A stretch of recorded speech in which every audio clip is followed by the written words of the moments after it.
नमस्कार बच्चों। आज का विचार है सफलता और असफलता दोनों ही अवस्थाओं में लोग तुम्हारी बात करेंगे। सफल होने पर प्रेरणा के रूप में और असफल होने पर सीख के रूप में।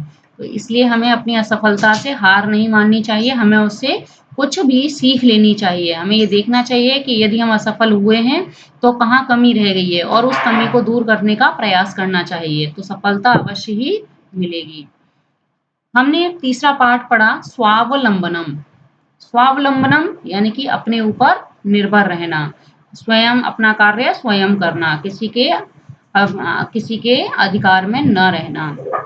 तो आज हम इसकी सविस्तार व्याख्या देखते हैं, पाठ का सविवरण देखेंगे हम। पहली लाइन से लेते हैं हम। कृष्णमूर्ति श्रीकंठश्च मित्रयास्ताम। कृष्णमूर्ति और श्रीकंठ मित्र थे। तो मित्रे यहाँ क्या है? सखा, मित्र। इसका द्विवचन शब्द है, एक वचन नपुंसकलिंग शब्द है। तो मित्रम, मित्रे, मित्राणी। एक वचन में मित्रम होता है, द्विवचन में मित्रे। तो श्री कृष्ण और कृष्णमूर्ति दो व्यक्ति हैं, इसलिए द्विवचन मित्रे। आसीत, आस्ताम, आसन। तो यहाँ आस्ताम दो लोग थे, इसलिए क्रिया भी द्विवचन में दी है। तो प्रश्न है कौ मित्र आस्ताम, कौन दोनों मित्र थे? तो कृष्णमूर्ति ही श्रीकंठश्च मित्र आस्ताम। श्री कृष्णमूर्ति और श्रीकंठ मित्र थे। फिर आगे श्रीकंठस्य पिता समृद्ध आसीत। श्रीकंठ के पिता समृद्ध थे। समृद्ध का मतलब धनी व्यक्ति थे, पैसे वाले थे। तो प्रश्न है कह समृद्ध आसीत, कौन समृद्ध था?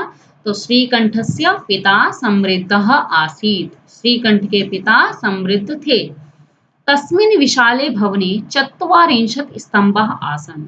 तस्मिन् यानी कि उनके, विशाले भवने विशाल भवन में, बड़े से घर में, चत्वारिंशत्, चत्वारिंशत् यानी कि 40, स्तंभः आसन, स्तंभ यानी कि खंबे थे। इसमें देखिए विशाल भवन यानी कि भवन तो विशेषता है, विशेष्य है, लेकिन उसकी विशेषता क्या है कि वो विशाल था, तो इसलिए विशाले विशेषण शब्द है और भवने विशेष्य शब्द है। अब प्रश्न है तस्मिन् विशाले भवने के आसन, उस विशाल भवन में क्या था? तो तस्मिन् विशाल भवने चत्वारिंशत् स्तंभः आसन, यानी कि विशाल भवने स्तंभः आसन, खंबे थे। ये देखिए यहाँ इस पिक्चर में ये खंबे है ना, 1 2 3 4 5 6, तो ऐसे ही इतना बड़ा बहुत बड़ा घर था जिसमें कि 40 खंबे थे। तस्य अष्टादश प्रकोष्ठेषु पञ्चाशत् गवाक्षः चतुश्चत्वारिंशत् द्वाराणि षट्त्रिंशत् विद्युत व्यजनानि च आसन्। तस्य यानी कि उसके घर में, अष्टादश प्रकोष्ठेषु यानी कि प्रकोष्ठ यानी कि कक्ष, कमरे, अष्टादश 18 कमरे थे। पंचाशत गवाक्षः, पंचाशत यानी कि 50, गवाक्षः यानी कि खिड़कियां, 50 खिड़कियां थी। चतुश्चत्वारिंशत्, चतुर यानी कि 4 और चत्वारिंशत् यानी कि 40, 40 और 4 44 यानी कि 44 द्वाराणी आसन, दरवाजे थे। उसके बाद षट्त्रिंशत् विद्युत विजनानी, षट यानी कि 6, त्रिंशत् यानी कि 30, तो 30 और 6 36 यानी कि 36 बिजली के पंखे थे घर में। तो श्रीकंठस्य गृहे अष्टादश प्रकोष्ठः आसन्। श्रीकंठ के घर में कितने कमरे थे? अष्टादश, 18 कमरे थे। पंचाशत 50, गवाक्षः वातायन यानी कि खिड़कियां, चतुश्चत्वारिंशत् 4 + 40 = 44, द्वार दरवाजे, द्वाराणी बहुवचन है यानी कि 2 से ज्यादा थे इसलिए। तो विद्युत व्यजनम यानी कि जो बिजली से चलते हैं, पंखा।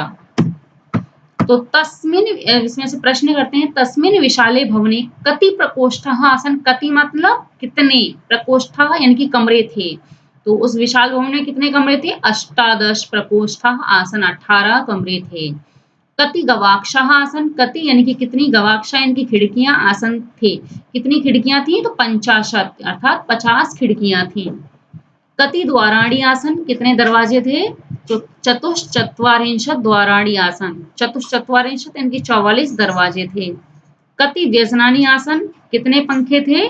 षट्त्रिंशत् यानी कि 36 पंखे थे। तत्र 10 सेवकाः निरंतरं कार्यं कुर्वन्ति स्म। वहां 10 सेवक यानी कि नौकर निरंतर कार्य करते थे, हमेशा उस घर में 10 नौकर लगे रहते थे काम करने में। तो तत्र यानी कि उस भवन में अव्यय शब्द है। सेवकाः यानी कि नौकर, सर्वेंट। निरंतरम यानी कि लगातार, हमेशा। कुर्वन्ति करते रहते थे। इसमें अव्यय शब्द है, भूतकाल के लिए लगाया जाता है। तो के कार्यम कुर्वन्ति इसमें के यानी कि कौन, बहुवचन है ना, बहुत ज्यादा लोग थे तो इसलिए के यानी कि कौन लोग कौन काम करते थे, तो सेवकाः कार्यम कुर्वन्ति इसमें नौकर काम करते थे। श्रीकंठस्य भवने सर्वदा कति सेवकाः कार्यं कुर्वन्ति स्म। तो फिर से प्रश्न आ गया कति, यानी कि श्रीकंठ के भवन में सर्वदा कितने नौकर कार्य करते थे, कति यानी कि कितने, तो यहाँ 10 नौकर काम करते थे तो 10 सेवकाः कार्यं कुर्वन्ति स्म। परम कृष्ण मूर्ते है माता पिता च निर्धनौ कृषक दंपत्ति, लेकिन जो कृष्ण मूर्ति के माता पिता थे वो कैसे थे, निर्धन कृषक दंपत्ति थे, यानी कि गरीब किसान थे। तो परम अव्यय शब्द है यहाँ पर, परम का मतलब किंतु, बट, च अव्यय शब्द है जिसका अर्थ है और, दंपति का मतलब होता है पति पत्नी, कृषक दंपति यानी कि किसान पति पत्नी, फार्मर हस्बैंड एंड वाइफ। कौ निर्धनो आस्ताम, प्रश्न है कौ निर्धनो आस्ताम, कौ द्विवचन है तो कौन दोनों निर्धन थे, तो कृष्णमूर्ते है माता पितरौ, यानी कृष्णमूर्ति के माता पिता निर्धनो आस्ताम निर्धन थे। कौ निर्धनो कृषक दंपत्ति, कौन निर्धन कृषक दंपत्ति थे, किसान पति पत्नी कौन थे, तो कृष्णमूर्ते माता पिता च निर्धनो कृषक दंपत्ति, यानी कृष्ण मूर्ति के माता पिता गरीब किसान पति पत्नी थे। तस्य गृहम आडंबर विहीनम साधारण च आसीत, उनका जो घर था वो आडंबर विहीन और साधारण था। आडंबर विहीन का मतलब होता है दिखावा नहीं था, और साधारण का मतलब एकदम सिंपल घर था। ये देखिए एकदम सादा सिंपल घर है, यहाँ किसी भी तरह का कोई दिखावा नहीं है, ज्यादा स्टाइलिश घर नहीं बना हुआ है, एकदम सीधा सादा सा घर बना हुआ है, साधारण सा। तो कृष्ण मूर्ते है गृहम कीदृशम आसीत, कृष्ण मूर्ति का घर कैसा था, तो यानी कि कृष्ण मूर्ते गृह वैभवम न आसीत, वैभव नहीं था, तस्य गृहम सामान्यम आसीत, और उनका घर जो था वो एकदम सामान्य था। एकदा श्रीकंठः तेन सह प्रातः नववादने तस्य गृहम आगच्छत्, एक दिन श्रीकंठ तेन सह उसके साथ प्रातः 9 बजे, नववादने यानी कि 9 बजे, तस्य गृहम उसके घर आया। तो एकदा का मतलब एकस्मिन एक बार, तेन सह किसके साथ, कृष्ण मूर्तिना से यानी कि कृष्ण मूर्ति के साथ, नववादने 9 बजे 9 o'clock, वादनम का मतलब होता है समय के लिए दिया गया है, तस्य यानी कि उसके, अगच्छत गया। तो यदा श्रीकंठः कृष्णमूर्ते गृहं गतवान् तदा प्रातः काले नववादन समय आसीत, यानी कि जब श्रीकंठ कृष्ण मूर्ति के घर गया था तब सुबह के 9 बजे का समय था।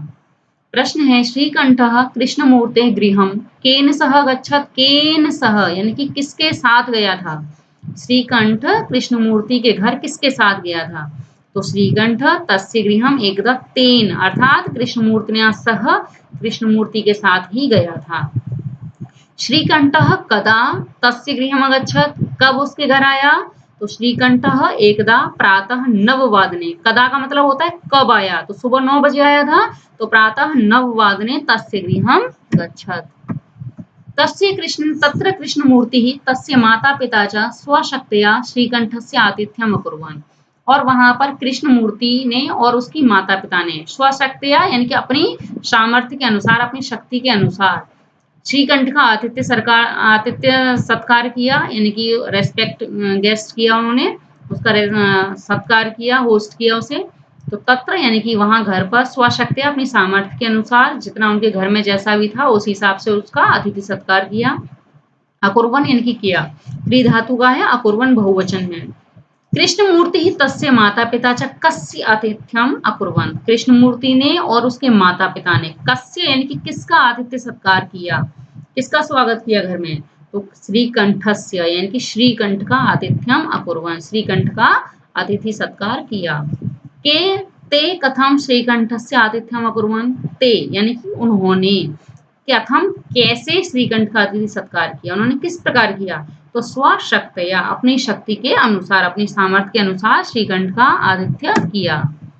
तो एतत् दृष्ट्वा श्रीकंठः कथयत् मित्र अहम भवतां सत्कारेण संतुष्टो अस्मि, एतत् दृष्ट्वा यह देख करके श्रीकंठ ने कहा मित्र अहम भवतां सत्कारेण, मैं तुम्हारे सत्कार से संतुष्टो अस्मि यानी कि संतुष्ट हूँ। यदा श्रीकंठः कृष्णमूर्ते गृहम अगच्छत्, जब श्रीकंठ कृष्णमूर्ति के घर आया, तदा कृष्णमूर्ति ही तस्य पितरौ च श्रीकंठस्य आतिथ्यम, तब कृष्णमूर्ति और उसके माता पिता ने उसका अतिथि सत्कार किया। तो उस अतिथि सत्कार को देखकर जो श्रीकंठ था वो आनंदित हो गया एकदम। तो प्रश्न है सः किम अकथयत्, तो उसने क्या कहा? तो उसने कहा मित्र अहम भवतां सत्कारेण संतुष्टः अस्मि, मैं तुम्हारे सत्कार से संतुष्ट हूँ। तो श्रीकंठः केन संतुष्टः, श्रीकंठ किससे संतुष्ट था? तो तृतीय विभक्ति यहाँ पर केन यानी कि किससे, तो सत्कारेण संतुष्टः सत्कार से संतुष्ट था।